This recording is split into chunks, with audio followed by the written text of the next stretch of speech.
அன்பானவர்களே, அன்பு வணக்கங்கள். ஒரு அன்பர் ஒரு கேள்வி கேட்டு இருக்கிறார். குருஜி, நான் பெரும் மனக்குழப்பத்தில் இருக்கிறேன். இதிலிருந்து எப்படி நான் வெளிவருவது?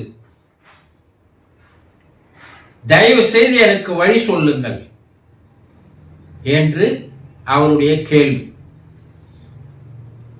மனக்குழப்பத்திலிருந்து விடுபடுவது எப்படி? இந்த மனக்குழப்பம் ஏன் வருது? இதை செய்யலாமா வானாவா? என்னால எந்த ஒரு தீர்மானமோ சரியா எடுக்க முடியலையே, என்னால டிசைட் பண்ண முடியல, நான் பெரும் குழப்பத்தில் இருக்கிறேன். இப்படி சொல்றீங்கல்ல, என்னப்பா ஏதாவது முடிவு எடுத்தியா? அதுதான் நான் குழம்பி போய்க்கிறேன். எப்படி முடிவு எடுக்கிறதுன்னு எனக்கு தெரியல. ஒவ்வொருத்தர்கிட்ட கேட்டா ஒவ்வொரு ஐடியா சொல்றாங்க. ஆனா என்னால சரியான ஒரு முடிவை எடுக்க முடியவில்லை. இப்படி சொல்பவர்களாக நீங்கள் இருக்கலாம். பல பேர் இது போலதான் ஒரு முடிவை எடுக்க முடியாமல் வாழ்க்கையில பல்வேறு பிரச்சனைகளை தேடிக்கொள்கிறார்கள். இந்த பிரச்சனைகள் வருவது, கஷ்டம் வருவது, கவலை வருவது, வேதனை வருவது, இதுக்கெல்லாம் யார் காரணம்? வெளியிருந்து யாரும் உங்களுக்கு கஷ்டத்தை கொடுக்கல, வெளியிருந்து யாரும் உங்களுக்கு பிரச்சனையை கொடுக்கல. எல்லாம் உங்களுக்குள்ள இருக்கிற மனம்தான் உங்களுக்கு எல்லாத்தையும் தருது. அப்ப அந்த மனதை நீங்கள் சரி செய்து விட்டால் கவலையிலிருந்து, கஷ்டத்திலிருந்து, பிரச்சனையிலிருந்து, குழப்பத்திலிருந்து, எல்லாத்திலிருந்து விடுபடலாம். மனம் ஏன் குழம்பி போகுது? தேவையில்லாத எண்ணங்களை எல்லாம் உள்ள போட்டு புதைக்கிறீங்க. ஒரு நல்ல தெளிந்த குளம் இருக்கிறது. அதை ஆழ்ந்து பார்த்தீங்கன்னா கீழே இருக்கிற எல்லா பொருட்களும் தெரியும்.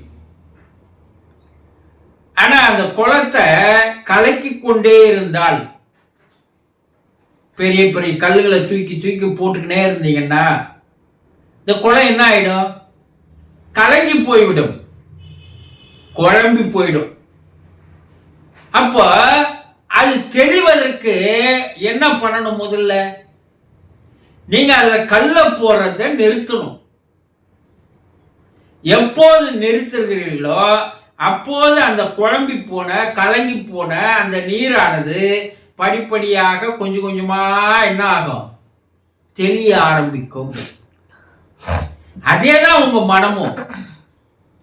நீங்க தேவையில்லாத, எதற்கும் பயன்படாத, 10 பைசாக்கு பிரயோஜனம் இல்லாத எல்லாத்தையும் தூக்கி தூக்கி தூக்கி உள்ள உங்க மனக்குளத்தில் போட்டுக்கொண்டே இருக்கிறீர்கள். அதனால நமக்கு பயன் கிடைக்குமா? இல்ல அதனால நமக்கு பாதிப்பு வருமா?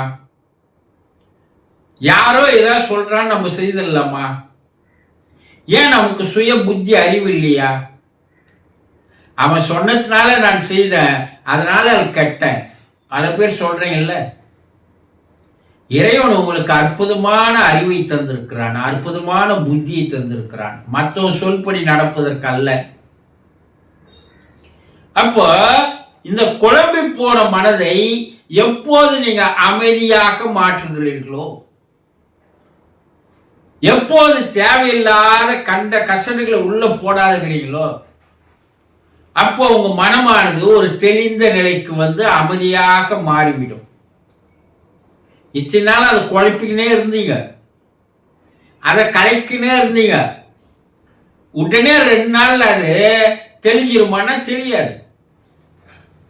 படிப்படியாக படிப்படியாக இப்ப தேவையில்லாதெல்லாம் உள்ள போடாத, எது தேவை, எது பலன் தரும், எதனால் நமக்கு பயன், எதனால் நமக்கு பயன் இல்லை, இந்த வீணான எண்ணங்களை எல்லாம் நாம் உள்ள ஏன் போடணும்? வீணான விஷயங்களை எல்லாம் நம்ம ஏன் உள்ள போடணும் என்பதை படிப்படியாக நீங்கள் குறைக்க குறைக்க குறைக்க அதுக்கு ரொம்ப நாள் ஆகுமே குருஜி அண்ணா. அப்போ வேறு வழி இல்லை. தியானம் என்ற ஒன்றை நீங்கள் கற்றுக்கொள்ள வேண்டும். அது உங்க கலைக்கு போயிருக்கிற மனசு என்ன பண்ணும், கொஞ்சம் கொஞ்சமா வெகு சிறவில் அது தெரிய ஆரம்பிக்க வச்சிடும். அப்போ உங்களுக்கு வாழ்க்கையில பல விதத்துல அந்த தியானம் உங்களுக்கு பயன்படும்.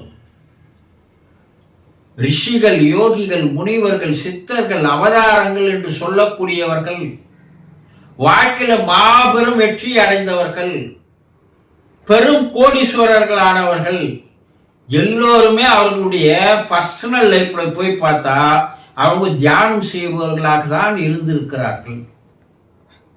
அப்போ மனக்குழப்பமானது தீர வேண்டுமானால் மனம் தெளிவான நிலைக்கு வர வேண்டும். அந்த தெளிவை விரைவில் உங்களுக்கு தரக்கூடியது தியானம் ஒண்ணுதான். அதுக்கப்புறம் நீங்க சரியான முடிவுகள் எடுப்பீங்க, சரியா வெற்றிகளை பெறுவீங்க, பிரச்சனைகள் இல்லாத வாழ்வீங்க. இதுதான் ஒரு அற்புதமான வழி என்பதை தெளிவாக தெரிந்து கொள்ளுங்கள். சந்தோஷம்.